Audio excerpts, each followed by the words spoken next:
আসসালামু আলাইকুম। আজকে আমরা আলোচনা করতে যাচ্ছি আমাদের ক্লাস 8 এর খুবই ইম্পর্টেন্ট একটি পার্ট, যেটি হচ্ছে জিওমেট্রি পার্ট। জিওমেট্রি পার্টের ভিতরে মূলত দুটো জিনিস থাকে, একটি হচ্ছে থিওরেম এবং অন্যটি হচ্ছে কনস্ট্রাকশন।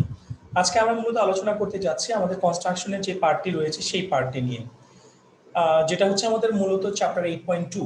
মূলত এই চ্যাপ্টারটি সম্পর্কে যেটি সম্পর্কে আমরা আলোচনা করতে যাচ্ছি সেটি হচ্ছে চ্যাপ্টার 8.2। এবং চ্যাপ্টার 8.2 হচ্ছে এমন একটি চ্যাপ্টার যে চ্যাপ্টার থেকে আপনার জেএসসি এক্সামিনেশনে একটি মাত্র সিকিউ ডেফিনেটলি 100% থাকবে। আমরা গ্যারান্টি সহকারে বলতে পারছি যে এখান থেকে একটি সিকিউ অবশ্যই থাকবে। সো কনস্ট্রাকশন, আমরা যদি এই চ্যাপ্টারটির কথা বলি, কনস্ট্রাকশনের যে চ্যাপ্টারটির কথা বলছি আমরা চ্যাপ্টার 8.2, এই চ্যাপ্টারটির ভিতরে টোটাল চ্যাপ্টারটার ভিতরে আসলে মূলত বিভিন্ন রকমের কোয়াড্রিলেটারাল সম্পর্কে অঙ্কন করতে বলা হয়েছে। বিভিন্ন রকমের কোয়াড্রিলেটারাল সম্পর্কে অঙ্কন করতে বলা হয়েছে। লাইক প্যারালোগ্রাম হতে পারে, রেক্ট্যাঙ্গেল হতে পারে, অথবা শুধু কোয়াড্রিলেটার হতে পারে, স্কোয়ার শেপ হতে পারে, এরকম যে কোনো কিছু হতে পারে। তো এই যে বিভিন্ন রকমের হিন্টস আমাকে দেওয়া আছে, বিভিন্ন রকমের হিন্টস থেকে আমাকে বিভিন্ন রকমের কোয়াড্রিলেটারাল ড্র করতে হবে। সো আমরা শুরুতে যদি কনস্ট্রাকশন 1 এর কথা বলি, কনস্ট্রাকশন 1 এর ভিতরে আসলে মূলত কি বলেছে, আমরা যদি একটু রাইট সাইডে খেয়াল করি, 4 সাইডস এন্ড অ্যান অ্যাঙ্গেল। এই কনস্ট্রাকশনটার ভিতরে বলা আছে 4টা সাইড দেওয়া আছে এবং একটা অ্যাঙ্গেল দেওয়া আছে। ওকে, সো আমরা মোস্ট প্রবাবলি এটা অনেকেই হয়তো বা জানি যে একটি কোয়াড্রিলেটারাল আঁকতে গেলে 5টি ইঞ্চের দরকার হয়। এটা খুব ইম্পর্টেন্ট একটি এমসিকিউ, আমি আবারও বলছি। একটি কোয়াড্রিলেটারাল আঁকতে গেলে 5টি ইঞ্চের দরকার হয়। এই 5টি হিন্টস কিন্তু অনেক রকম ভাবে হতে পারে। হতে পারে সেটা 4টা অ্যাঙ্গেল এবং একটি বাহু, মানে একটি সাইড। হতে পারে 4টি সাইড একটি অ্যাঙ্গেল। হতে পারে 3টি অ্যাঙ্গেল 2টি সাইড। হতে পারে 3টি সাইড 2টি অ্যাঙ্গেল। মোট কথা, অ্যাঙ্গেল এবং সাইড নিয়ে যে কোনো ভাবে 5টি হিন্টস যদি আমাকে দেওয়া থাকে প্রশ্নে, আমরা সেই হিন্টস থেকে অবশ্যই একটি কোয়াড্রিলেটারাল ড্র করতে পারবো। সো আমাকে এখানে বলা আছে 4টা সাইডের কথা এবং একটা অ্যাঙ্গেলের কথা, একটি কোয়াড্রিলেটারাল ড্র করতে বলা হয়েছে। সো আমরা কিভাবে করব? প্রথমে যে কোনো মাপের আমরা 4টি সাইড নিব, যে কোনো মাপের, কোনো মাপ উল্লেখ করা নাই যেহেতু, আমরা আমাদের ইচ্ছে মতো নিতে পারি। ধরলাম এটা একটা সাইড, এরপরে আমরা ধরছি এটাকে একটা সাইড, এরপর ধরছি এটা একটা সাইড সি, এবং এরপরে ধরলাম আমরা এটা একটা সাইড যেটা হচ্ছে ডি। ওকে, 4টি লেন্থের 4টি সাইড আমরা নিয়ে নিলাম। এখন এই 4টি সাইড এবং একটি অ্যাঙ্গেলের কথা বলা আছে। আমি এইদিকে রাইট সাইডে অ্যাঙ্গেলটি নিলাম। অ্যাঙ্গেলটি খুব বেশি বড় না, খুব বেশি ছোটও না। যেহেতু আমাদের কাছে কোনো মাপ উল্লেখ করা নাই, আমরা আমাদের ইচ্ছে মতো একটি অ্যাঙ্গেল নিয়ে নিলাম এক্স। ওকে, সো 4টি সাইড এ বি সি ডি দেওয়া আছে এবং একটি অ্যাঙ্গেল এক্স দেওয়া আছে। আমাদেরকে বলা হয়েছে এখান থেকে একটি কোয়াড্রিলেটারাল ড্র করতে হবে। সো আমরা কিভাবে করব? প্রথমে আমাদেরকে যেই কাজটি করতে হবে সেটি হচ্ছে একটি লাইন সেগমেন্ট নিতে হবে। যে কোনো একটি কি করতে হবে? লাইন সেগমেন্ট নিতে হবে। আমরা ধরে নিচ্ছি আমরা এরকম ভাবে একটি লাইন সেগমেন্ট নিয়ে নিলাম, যার নাম দিয়ে দিলাম আমরা বি ই। ওকে, অলরাইট। আপনারা অবশ্যই স্কেলের সাহায্যে, পেন্সিলের সাহায্যে এবং কম্পাসের সাহায্যে করবেন। আমি আবারও বলছি, ডেফিনেটলি আপনাদের কাছে জিওমেট্রি বক্স থাকতে হবে এবং জিওমেট্রি বক্সের সাহায্যে স্কেল, পেন্সিল এবং পেন্সিল কম্পাস, এই যন্ত্রপাতিগুলোর সাহায্যে কিন্তু আমাদেরকে এই কনস্ট্রাকশনগুলি ড্র করতে হবে। কেউ কিন্তু ফ্রি হ্যান্ডে করতে যাবেন না। আমি আবারও বলছি, কেউ আমরা ফ্রি হ্যান্ডে করবো না, আমরা ডেফিনেটলি জিওমেট্রি বক্সের হেল্প নিয়ে করবো। অলরাইট, সো যে কোনো একটি লাইন সেগমেন্ট আমরা নিলাম বিই। বিই লাইন সেগমেন্ট থেকে প্রথমে আমরা যে কাজটি করব, এই যে লেন্থটা ছিল, এই লেন্থের মাপ নিয়ে আমরা একটি অংশ কেটে নিচ্ছি। যে অংশটার নাম আমরা ধরে নিচ্ছি বিসি দেওয়া হলো। কি দেওয়া হলো? বিসি। আমি আবারও বলছি, এই একটি লাইন সেগমেন্ট দেওয়া আছে। কম্পাসের সাহায্যে, পেন্সিল কম্পাসের সাহায্যে আমরা এই লেন্থটা নিব, নিয়ে বি থেকে বির উপরে এরকম একটি আর্ক দিয়ে দেব, যেটি কি পয়েন্টে ইন্টারসেক্ট করতেছে? সি পয়েন্টে ইন্টারসেক্ট করতেছে। অলরাইট, সো নাও এখন আমরা কি করব? এখন আমরা যে কাজটি করব, এই যে বিসি লেন্থটা আমরা পাচ্ছি, বিসি যে লেন্থটা আমরা পাচ্ছি, এই বিসি লেন্থের বি পয়েন্টে, বিসি লেন্থের বি পয়েন্টে অ্যাঙ্গেল এক্স এর মাপ নিয়ে একটি অ্যাঙ্গেল আঁকতে হবে। সো আমরা বিসি লেন্থের বি পয়েন্টে অ্যাঙ্গেল এক্স এর মাপ নিয়ে একটা অ্যাঙ্গেল কিভাবে আঁকবো? একটা অ্যাঙ্গেলের মাপ নিয়ে যখন আরেকটা অ্যাঙ্গেল আঁকতে যাই তখন দুটো মাপ লাগে মূলত। আমি আবারও বলছি, একটি অ্যাঙ্গেলের মাপ নিয়ে যখন আমরা কোনো সাইডের মধ্যে অন্য একটি অ্যাঙ্গেল আঁকতে যাব তখন দুটো মাপ লাগবে। একটা অ্যাঙ্গেলের মাপ নিয়ে আরেকটা অ্যাঙ্গেল আঁকতে গেলে দুটো মাপ লাগে, যেটা কিন্তু আমরা ক্লাস 6 থেকে প্র্যাকটিস করে আসতেছি, রাইট? অলরাইট, সো আমরা কি করব? প্রথমে কম্পাসটা নিব, পেন্সিল কম্পাসটা নিব, নিয়ে এই যে এক্স এর যে কোণটা আছে, এক্স কোণের কাটা, কম্পাসের কাটা মাথাটা আমরা এক্স এর এই পয়েন্টে বসাবো। বসিয়ে এইভাবে একটি যে কোনো লেন্থের একটি আর্ক দিব, যে কোনো লেন্থের একটি, কম্পাসটা এখানে বসায় যে কোনো লেন্থের একটি এরকম আর্ক দিব। এই যে আমরা এখানে বসে একটা লেন্থের আর্ক দিলাম, এই মাপটাই এই বি পয়েন্টে বসিয়ে এরকম ভাবে একটি আর্ক দিতে হবে। এখান থেকে এইটুকু যে মাপটা ছিল, এই যে আমি হাত দিয়ে দেখিয়ে দিচ্ছি আপনাদেরকে, মোস্ট প্রবাবলি আপনারা দেখতে পাচ্ছেন, এই যে এই মাপটা নিয়েই আমরা এই বি পয়েন্টকে সেন্টার করে এরকম করে একটি কি করব, আর্ক দিব। অলরাইট, সো এখন এই দিকে যে একটি মাপ অলরেডি ক্রিয়েট হয়ে গিয়েছে আমরা দেখতে পাচ্ছি, এই পয়েন্ট থেকে এই পয়েন্ট পর্যন্ত একটি মাপ কিন্তু অলরেডি ক্রিয়েট হয়ে গিয়েছে। সো এখন কম্পাসের সাহায্যে আমাকে এই মাপটা নিতে হবে, কম্পাসের সাহায্যে আমার এই পয়েন্ট এবং এই পয়েন্টে বসিয়ে মাপটা নিতে হবে।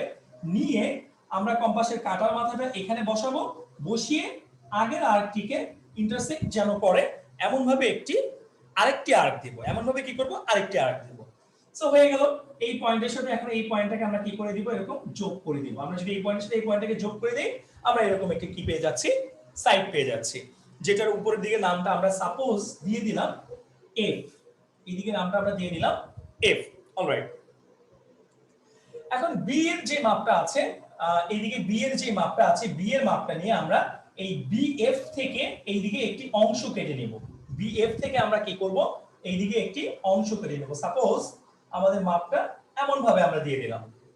আমি আবারও বলছি, কম্পাসের সাহায্যে বি এর মাপটা নিব, নিয়ে বি থেকে এফ এর দিকে এমন ভাবে একটি আর্ক দিব। অর্থাৎ বিএফ সাইড থেকে বি এর মাপ নিয়ে বি পয়েন্টকে সেন্টার করে একটি আর্ক দিতে হবে। আমি আবারও বলছি, বি এর মাপটা নিব কম্পাসের সাহায্যে, বি কে সেন্টার করব, বিএফ এর দিকে বিএফ থেকে একটি কি করব, আর্ক দিয়ে একটা অংশ কেটে নেব। অলরাইট, যে অংশটার আমরা নাম দিয়ে দিচ্ছি সাপোজ বি এ, এটা নাম দিয়ে দিচ্ছি আমরা বি এ। এখন আমরা কি করব, এখন আমাদের কাছে এখনো দুটো মাপ অবশিষ্ট আছে, একটি হচ্ছে সি এবং অন্যটি হচ্ছে কিন্তু ডি। এখন যে কাজটি করব, সি এর মাপটা নিব। আমরা একটু লক্ষ্য করব, এখন আমরা কি করব, সি এর মাপটা নিব। সি এর মাপটা নিয়ে এ কে সেন্টার করে এই দিকে একটি আর্ক দিয়ে দিব। সি এর মাপটা নিয়ে এ কে সেন্টার করে এই দিকে একটি কি দিয়ে দেব, এইভাবে একটি আর্ক দিয়ে দিব। অলরাইট, সো আমি যদি সি এর মাপ নিয়ে এইদিকে একটি আর্ক দিই, তাহলে সাপোজ আমার আর্কটি এমন ভাবে আসতেছে। আচ্ছা, এরপরে কি করব, এরপরে আরো একটি মাপ আছে ডি এর মাপ। এখন এই ডি এর মাপটাকে আমরা কম্পাসের সাহায্যে নিব, নিয়ে সি পয়েন্টকে সেন্টার করব। এর আগেরবার কাকে সেন্টার করেছিলাম, এ কে। সি এর মাপ নিয়ে এ কে সেন্টার করে এইদিকে একটি অংশ কেটেছি। এবার ডি এর মাপ নিয়ে সি কে সেন্টার করে এই দিকে একটা আর্ক দিব, যেন এই আগের আর্কটাকে কি করে, একটা পয়েন্টে ইন্টারসেক্ট করে।